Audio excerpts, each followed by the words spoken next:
New details surfacing on the information found in a document seized at Mar-a-Lago.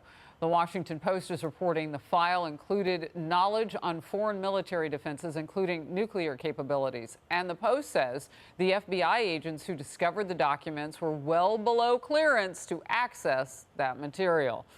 A legal precedent could put a stop to the DOJ investigation altogether. David Spunt reporting at the Justice Department. David.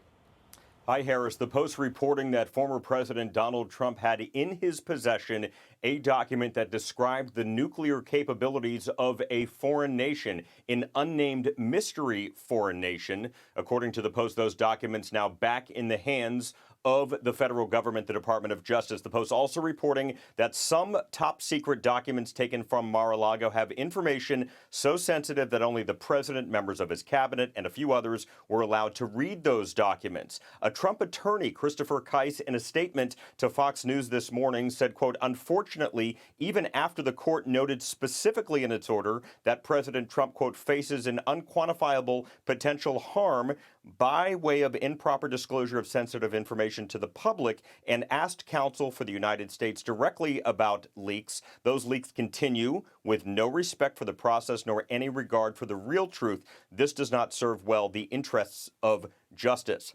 With Judge Eileen Cannon ordered on Monday the appointment of a neutral third-party special master to go over the thousands of documents taken from Mar-a-Lago. Cannon told DOJ to hold off on using those seized documents in the investigation until a special master is done with his or her work. Former Attorney General Bill Barr in the last hour says the Justice Department, his former agency, must appeal this ruling and criticized Judge Cannon for her order.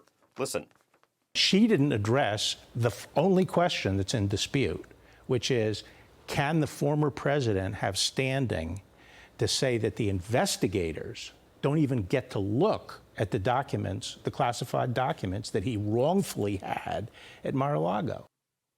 Harris, you mentioned the precedent. There's something called a 60-day rule here at the Justice Department. I use the term rule lightly and loosely because it simply means DOJ officials typically in the past have not prosecuted a candidate within 60 days of an election. We are around the 60-day mark right now from the midterms, but Donald Trump is not a candidate. However, no question, he's the face of the Republican Party. His philosophies and all of his policies are going to be on the ballot, most of his policies. So DOJ is waiting in some tough waters here and some tough decisions must be made. President Biden's making it more complicated then because he keeps making Donald Trump the focus of everything. Everything. He says his name. He calls people Trumpies. I mean, he's actually making the case 62 days out that you can't touch him now because he's made him almost like a candidate. It's fascinating. All right, David Spunt, thank you very much.